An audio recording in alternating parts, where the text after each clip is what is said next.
ఈ ప్రమాణ స్వీకారం చేసిన తర్వాత మొదటిగా వెళ్ళి అక్కడ నాకు స్టీల్ మినిస్టర్ కుమారస్వామి గారు పరిచయం లేకపోయినా సరే వెళ్ళి సార్ మా పార్లమెంట్ లో ఇష్యూ ఉంది, మీ సపోర్ట్ మాకు కావాలని అడిగితే అప్పటికి నాకు దీని గురించి ఆల్రెడీ ఒక అవగాహన ఉంది.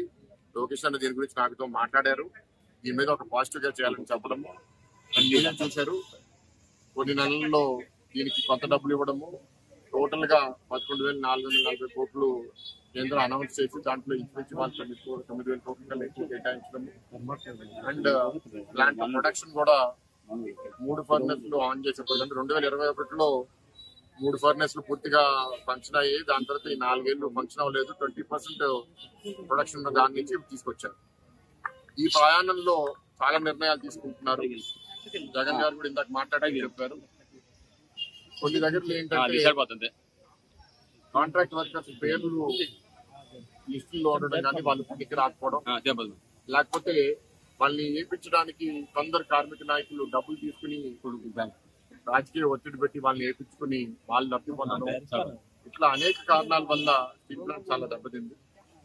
బహుశా ఇవాళ ఉన్న మేనేజ్మెంట్ వాటిని కరెక్ట్ చేసే ప్రయత్నంలో కొన్ని కఠిన నిర్ణయాలు తీసుకున్నప్పుడు నిజంగా అర్హులైన ఆర్ కార్డ్ హోల్డర్స్ కూడా వెళ్ళిపోవడం అనేది అది దురదృష్టం. ఎందుకంటే మేము కూడా అనేక సార్లు వాళ్ళకి చాలా క్లియర్ గా చెప్పడం జరిగింది. ఆర్ కార్డ్ హోల్డర్స్ మీద ప్రభుత్వం చాలా కమిటెడ్ గా ఉంది. వాళ్ళందరినీ ఎవరైతే బాగా పనిచేస్తున్నారో, వాళ్ళు పని చేయకపోతే మనం ఉంచమని మేము చెప్పలేము. వాళ్ళు కూడా ఏదైనా తప్పు చేస్తే వాళ్ళు తీసేసేయాలి, కానీ బాగా పనిచేసే వాళ్ళని మాత్రం ఆర్ కార్డ్ హోల్డర్స్ ని మీరు కాపాడాలనేది మేము చెప్పడం జరిగింది. అంతేకాకుండా స్టీల్ ప్లాంట్ ని లాభాల లోపల తీసుకెళ్లాలి. డే 1 నుంచి, ఇప్పటి నుంచే కాదు, డబ్బులు వచ్చిన ఒక వారం లోపలే నేను కార్మిక నాయకులను కలిసినప్పుడు అప్పుడే వాళ్ళ మాటలు నాకు కొంచెం తేడా కనపడింది.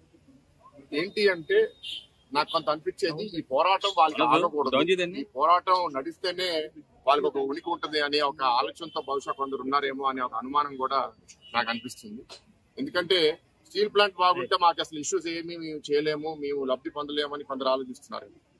కొందరు నన్ను వచ్చి కలిసేటప్పుడు కూడా నేను వాళ్ళు చెప్పేవాడిని, మీరు వచ్చి కలిసి నాతో బాగా మాట్లాడుతున్నారు, బయటకు వెళ్ళి మళ్ళీ నన్నే తిడుతున్నారు, అట్లాంటి వాళ్ళైతే మీరు నా దగ్గర రామాకండి, మీరు ఇతర రాజకీయ నాయకుల దగ్గర మీరు వెళ్ళుంటారు, కానీ నేను అట్లాంటి రాజకీయ నాయకుడిని కాదు. నేను మీ మొహమ్మద్ ఏం మాడతాను, మీ వెనకాల కూడా మీ గురించి అదే మాడతాను, నేను నాకేమి ఇక్కడ ఏమి ఆల్టరీ ఎజెండా లేదు అని కూడా వాళ్ళకి చెప్తాను. కదా నా దగ్గర రావడం కూడా ఇప్పుడు మానేశాను. ఎందుకంటే నేను వాళ్ళు చెప్పే ఆ మాటలు నా దగ్గరకు వచ్చి ఒక మాట మాట్లాడి బయటకు వెళ్ళి ఇట్లా అన్నారని దాన్ని వక్రీకరించడం అనేది నేను కూడా ఎంకరేజ్ చేయను.